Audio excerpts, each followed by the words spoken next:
In this video, I'm going to demonstrate how to do a simple linear regression for time series data. The data I have here is monthly data from August 2014 to December 2021, where we're examining the number of houses sold for every month. Now, to do any simple linear regression in Excel, I will need to use the Data Analysis Tool Pack. For that, I have to go to File, Options, Add-ins, Go. All Excel packages have this add-in available. It's just not active until enabled. So I'm going to click on Analysis Tool Pack to enable it, and then click OK. Now when I go to the Data ribbon in Excel, I have the Data Analysis Tool Pack available for me on the far right. When I look at this Data Analysis Tool Pack and I click on it, I have many different options for statistical analysis, including regression. If I go into regression, I would input my Y range, my X range, and have some options here. Now, before I start inputting my values, there are a few things we need to consider about those values. And this one's a big one with time series data in particular, and that is that the values have to be numbers. As you can see, our months listings here are not numbers, they are instead dates. So to adjust for this, I'm going to add a column here, and I'm going to have the time period. When I'm entering my time periods for time series data, I want to start with 0, and then go 1, 2, 3, etc. I can autofill that in throughout this table. The reason I start at 0 is so that when I'm looking at my linear regression later on, the value for time period 0 will end up being my vertical intercept for my linear equation. Now to run the regression. So I go to my Data Analysis Tool Pack. So I go to the Data ribbon, to the Data Analysis Tool Pack that I enabled earlier. And then I go down to Regression. These are all listed alphabetically. OK. I'm going to input my Y range. That is the variable that I'm interested in assessing. So that's going to be the number of houses sold. Control-Shift down to highlight all of the number of houses sold, and I've included the header houses sold, so I'm going to check off labels here as well. Now to put in my input X range, this is the values I want on my horizontal axis. So that's going to be my time period. So for this, I'm going to go to time period, Control-Shift down. Now be careful, our data listing goes well beyond our observations, so I want to shift that up to only include the periods where I have observations, so up to row 90 here.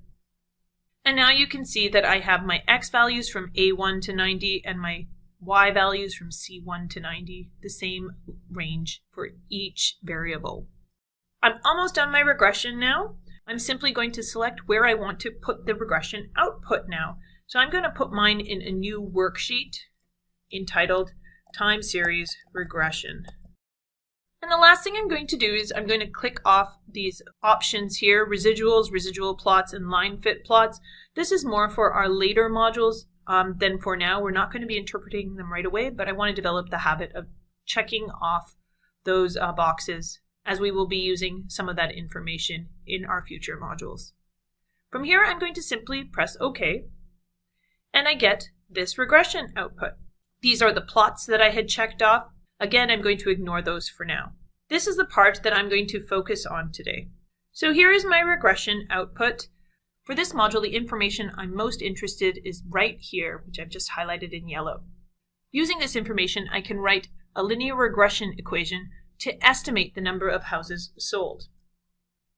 Now, the general form of a linear regression equation can be seen in our blue box right here. And the information that I have highlighted in yellow informs what these variables B0 and B1 are in that linear regression equation. The Y hat is what we are predicting. So in this case, we are predicting the number of houses sold. So this would be predicted houses sold. The X variable is our dependent variable. So in this case, it would be times our dependent variable of time, or t.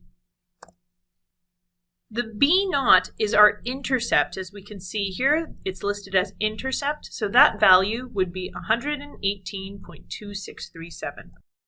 And the B1 value is our coefficient for time. So you can see this is coefficient time period 0.652077, or simply 0.6521. And there I have my linear regression equation.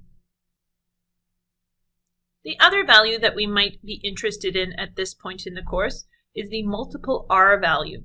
This value here, let me just move this to the side, is our correlation value. It's worth noting that this value will always be positive. It's actually the absolute value of the correlation. It gives us an idea of the linearity of our data. So at 0.766, this value is fairly high. This would be a good correlation between time and the number of houses sold. Now, as to whether this would be a positive or negative correlation, I wouldn't know from this value. However, I could tell from my time period coefficient. Because this has a positive coefficient, 0.6521, it would be a positive correlation. And that's all we really need to know at this point in time. We'll be exploring the other various elements in our regression output as we go into Module 3.